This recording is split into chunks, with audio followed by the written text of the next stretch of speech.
This happened to my friend this summer, as told by her. I'll call her Jane.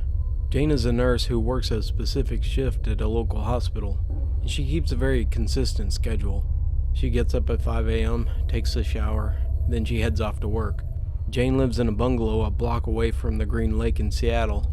For those who are unfamiliar, Green Lake is a really popular place for running, outdoor activities, dining, and etc. It's actually very busy in the summer. It's common for people to be out late during the summer, so Jane didn't think anything of it when she heard noises outside her house at midnight. She woke up again around 3 a.m., but this time the noises were louder, like something was tapping on the house. She turned on all the lights and she walked around her place, but she didn't see anything, so she went back to bed.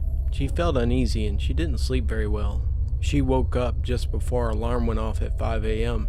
As she sat up in bed, she looked through her open bedroom door and she saw a man on all fours. He was army crawling down the hall toward her bedroom. As my friend tells it, she screamed. As she goes to grab her phone and call 911, the man just calmly stands up. He looks at her and he says, "Don't worry, I'm leaving." The man just turned around and he walked toward the front door. She shuts her bedroom door and she calls the police. After the police arrived, she discovered the man had removed all of her window screens, and they assumed that he entered the house around 3 a.m. when she woke up. The police don't believe that he intended to rob her, since nothing was taken. The only thing he did take was her car keys, her house keys, and her purse by the front door. Another friend's husband is a cop. He believes the only reason why the guy was so calm was likely because he's done it before. He also believes he's probably been watching her for some time now, because he knew her schedule so well. He knew it well enough to know when to attack her when she was most defenseless.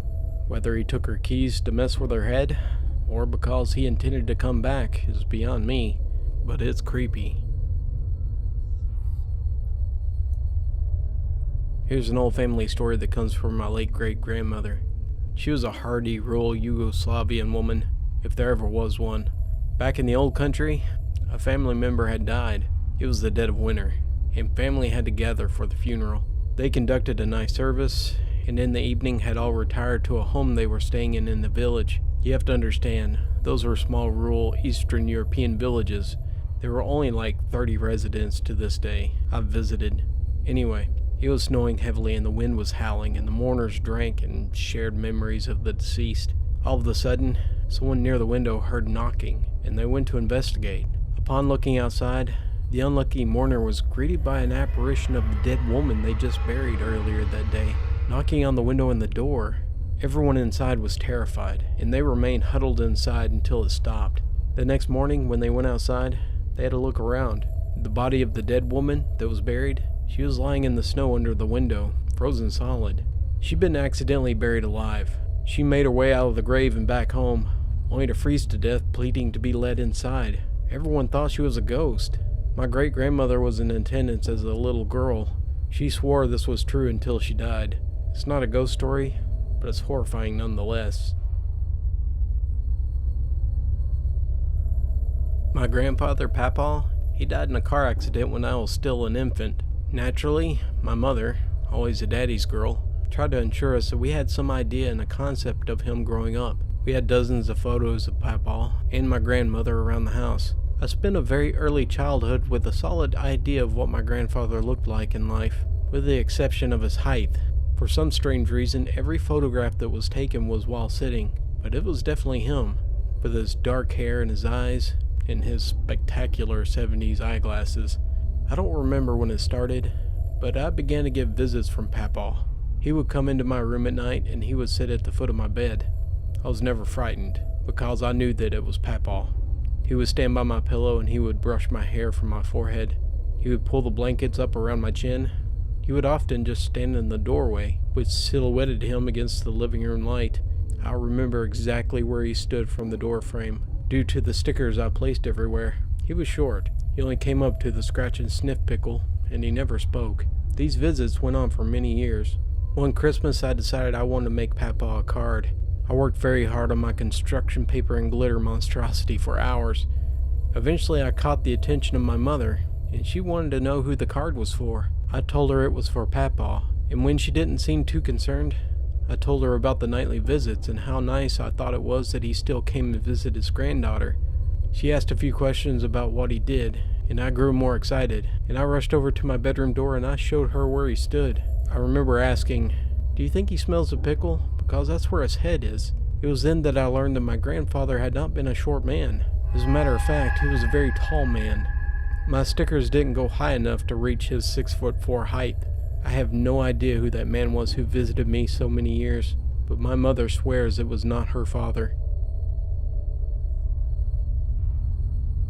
When I was little, my family had a weekend cottage in the mountains. It wasn't far from Stowe, Vermont. Back then, it was still to some extent backcountry, not quite unspoiled. Our cottage was surrounded by woods, and there was a gravel road that formed a horseshoe. There were about 7 or 8 neighboring cottages. Oftentimes, there was no one in those cottages, and we were pretty much alone for miles. Needless to say, nighttime was extremely dark.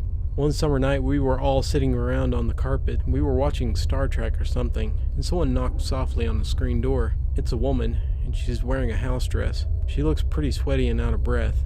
I must have been around 7 years old, and I had a brother that was slightly older. My dad talks to her for a little while, as she explains she needs a lift down to the village. My dad, ever being the good Samaritan, says, "Sure, no problem. Let me go get my keys."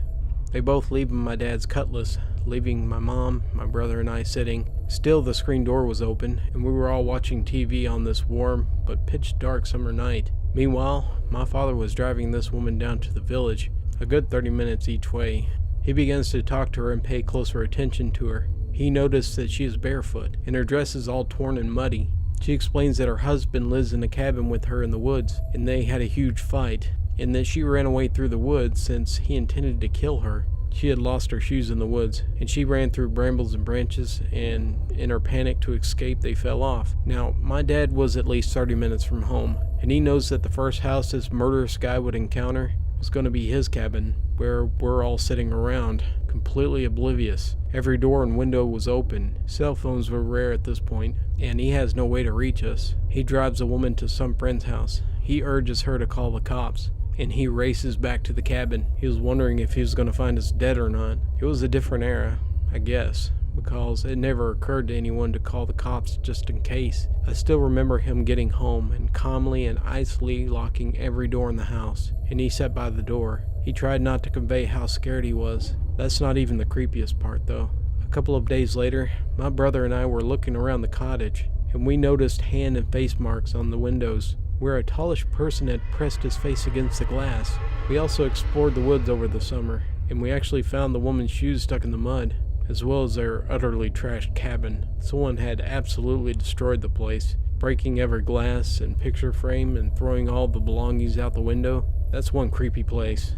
We heard later that the woman had committed suicide. For years afterwards, my dad and I would often walk the dog out in the gravel road, and at the turn of the horseshoe where it was closest to the people's cabin, we always got a really bad feeling.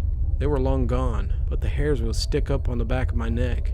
I would always feel watched and terrified. Always assumed my dad, a calm and rational guy if there ever was one, didn't feel scared. But years later, he confided in me that he always hated that spot, and he felt very bad vibes, some kind of immense sense of foreboding every time we walked by there.